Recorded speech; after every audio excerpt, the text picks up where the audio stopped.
Hey guys, it's Jamie from No Getting Off This Train, and are you ready for this? I am back with 3 more Dollar Tree meals.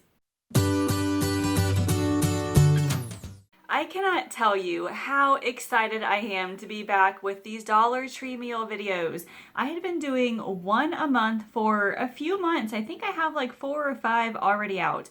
But then the pandemic hit back in March and everything shut down. So obviously I could not make it to Dollar Tree during those times. So we went like 3 or 4 months without a Dollar Tree meal video. And believe it or not, these Dollar Tree meal videos are some of my most popular on YouTube. I don't know what it is, but I guess people like making cheap food, which who doesn't? And Dollar Tree actually has some fairly good quality ingredients. So I am back again today with 3 more meals, like I said. So if you have missed any of the Dollar Tree videos thus far, check out the playlist in the description. So the reason why I started doing these videos was to show that you can make actually good meals using Dollar Tree food. Sometimes a dollar store is the only store around where you can buy food, and that's kind of what I'm trying to show here is that yes, you can buy food from Dollar Tree, yes, you can make meals from Dollar Tree, and yes, you can make them slightly healthy. Obviously, there's no fresh produce, so you don't get that at a Dollar Tree. However, there are plenty of canned vegetables, there are plenty of frozen vegetables, and other things to choose from as well. Now, are these perfect? They're definitely not perfect. However, I'm making do with what I have, and hopefully this gives you a few ideas of meals you can make at Dollar Tree. So the 3 meals I am making in today's video are Mexican pizza, pancake bites, and a simple stir fry. So let me take you to Dollar Tree to go shopping for the first meal. Now, just like my other Dollar Tree videos, my goal was to spend $5 on each meal. So I grabbed the corn tortillas and this can of refried beans. This thing is huge. It's gonna go perfect. I thought about getting the enchilada sauce here, but it's just way too big. I was afraid it was gonna all run off the pizzas, so I figured I would grab a can of diced tomatoes instead. I think that would work a whole lot better. Next is cheese. Don't get the shreds. That is actually not real cheese. So instead I grabbed this one. This is a block of actual cheddar cheese.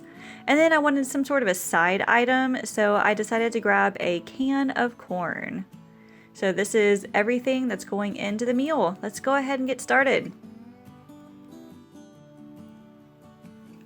To start off, I took 9 of these corn tortillas, 3 per pizza, and I brushed them lightly with olive oil, and I baked them for about like 4 or 5 minutes at 400 degrees. I just wanted them to be a little bit firmer.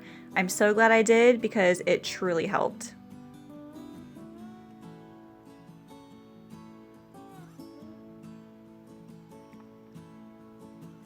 As you can see, it was just a light dusting. So then I decided to shred the cheese. This is actually pretty easy to shred, even though the cheese was very skinny. Then I just heated up the refried beans in the microwave for a minute or 2. I also put a little bit of my own seasonings in it, some cumin and chili powder. I don't think it's quite cheating because most people have these seasonings already in the house.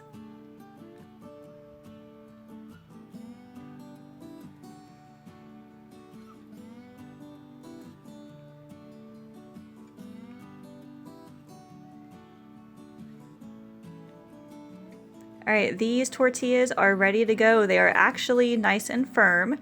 So the first one was an experiment. I took a half cup of the refried beans and I started to layer them. My mistake, as you'll see later, was putting all of the cheese on top instead of layering it all. It just kind of really oozed over. So for the next ones, you'll see I'll put a mixture of refried beans and cheese in the other ones.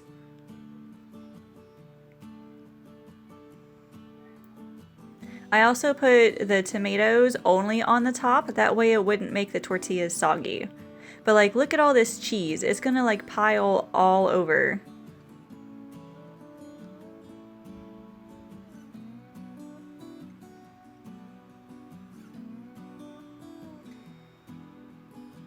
So I definitely learned with the other 2. As you can see, there's not as much cheese on top of the other ones.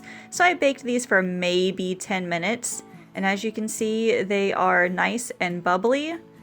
And seriously, they were delicious. So I put one on the plate. I actually ended up cutting it in half later, and then I added a little bit of corn on the side.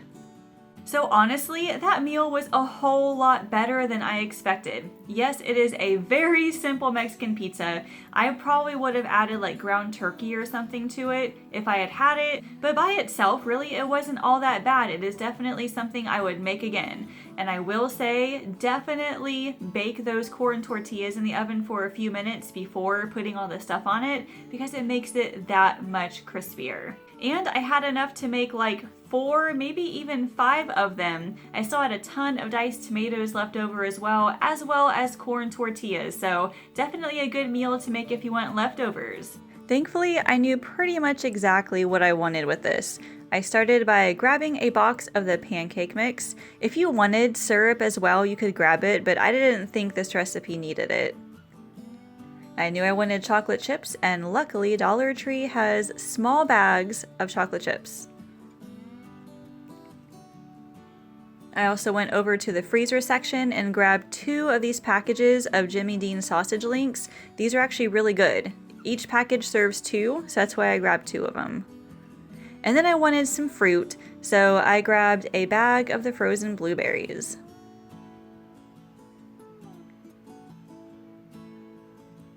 Here's all the items. Now let's get started cooking. So looking at the box, 2 cups of mix makes 12 to 16. Well, I wanted to use the entire box, so I poured all of it into a big measuring cup just to see how much was in there. And it was 4 cups, so I just doubled whatever it said on the box.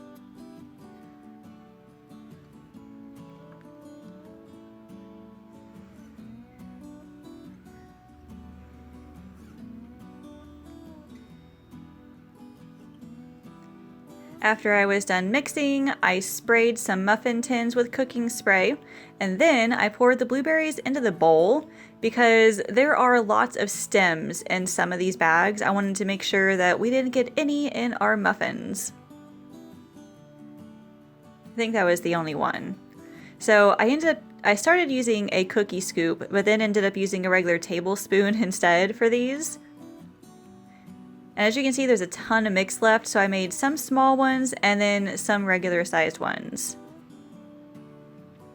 It's pretty messy. But then I started off with some blueberries in each one. Some of them I left blank for only chocolate chips for Allison, but each one did get at least some chocolate chips. The oven is at 350. The little ones ended up taking about 16 minutes, and the big ones took about 20, just due to all the blueberries inside. While those were baking, I just microwaved the sausage for a minute or 2. Alright, the pancake muffins are done. As you can see, like the middle kind of looks a little wet. I ended up having to bake them a little bit longer, but 20 minutes and 16 minutes each, and these guys were perfect. The serving size was about 7 little muffins, I believe, so I put 3 sausage links on the plate along with the pancake muffins. So for as simple as they were, these pancake bites were seriously really good, and it is something that Allison actually ate. Now granted, she only ate the ones that just had chocolate chips in it. She did try the ones with blueberries, but she was like, they're not my favorite. But I really loved them, and so did John. We had so much left over that he was able to eat those pancake bites for breakfast for like 4 or 5 more days. And I had some extra sausage links in the freezer as well, so he had that with it too. So definitely a really good dinner for leftovers as well. So let's get into the stir fry. I gotta be honest, this one was a little bit harder to find things for. I really wanted a bag of yellow rice, which they usually have, but they were all out. So at first I grabbed this box of jambalaya mix just because it looked like maybe the best kind. Then I looked at the peas and carrots. They didn't have any stir fry veggies, so I figured that would work. And then I saw these chicken and vegetable pot stickers, and that's when I realized that maybe the jambalaya rice was not a good idea. I wanted like an Asian style rice. So then I saw this bag of jasmine rice and decided that would be perfect. So I also grabbed a package of John Morrell sausage, and let's get started cooking. I ended up putting about 1 cup of jasmine rice in the rice cooker and added some curry powder for flavor.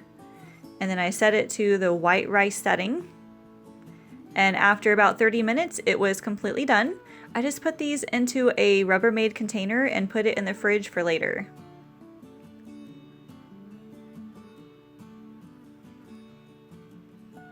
When it was time to actually cook dinner, I just sprayed this pan with cooking spray, then added the frozen carrots and peas to it, started to cook it a little bit. Then I sliced up the John Morel sausage into very small slithers, and then I cut each one in half just to try to stretch it a little bit more. Then in my air fryer, yes, my air fryer, I made these pot stickers. And listen, the air fryer is king for these. I should have sprayed this first, but I didn't, so they kind of stuck. So make sure you spray the inside of your air fryer. But I cooked these at 400 for I think 10 minutes. And it ended up being perfect. Once the vegetables had cooked a little bit, I added the sausage and the rice.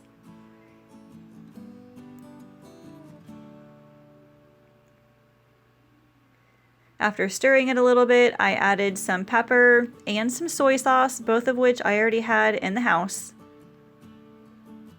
After a couple more minutes, it was ready to go. This actually served 5, so I got maybe a good cup and a half of the mixture, and then each serving got 3 of those pot stickers. Look how nice and crispy they look. So honestly, for what it wasn't all that bad. Yes, I probably could have done with a better protein, but I really don't want to touch the frozen chicken at Dollar Tree for some reason. I don't know what it is. Like, I bought chicken sausages there one time, and the smell, oh, I don't even want to think about it again. And the smell was just crazy and didn't taste all that great either. So I'm a little leery about buying a lot of the meat at Dollar Tree. If you guys have any other experiences with that, let me know. If you like the chicken there, tell me and maybe I'll give it a try. But really, it was a simple stir fry and it was pretty good. It gave us quite a few leftovers. So that is it for this month's edition of Dollar Tree Meals. I had somebody comment and say she would love to see me do desserts using Dollar Tree ingredients. So next month, you're going to see 3 different desserts using Dollar Tree items. If you have any suggestions on what you would like to see, whether it's like dessert ideas, or if you want to tell me like awesome finds that you have found at Dollar Tree, please let me know. I love hearing what all the stores have. Like I said before, make sure you guys check out that link in the description for my Dollar Tree Meals playlist. That way you can see all the other videos I've done. And I am thankfully getting back into doing these once a month, unless the world happens to end or we shut down or, something like that. Make sure you subscribe to this YouTube channel so you can be notified when that video comes out. Also, when I post more recipes, grocery hauls, and meal planning tips. Thank you all so much for watching, and I will see you later.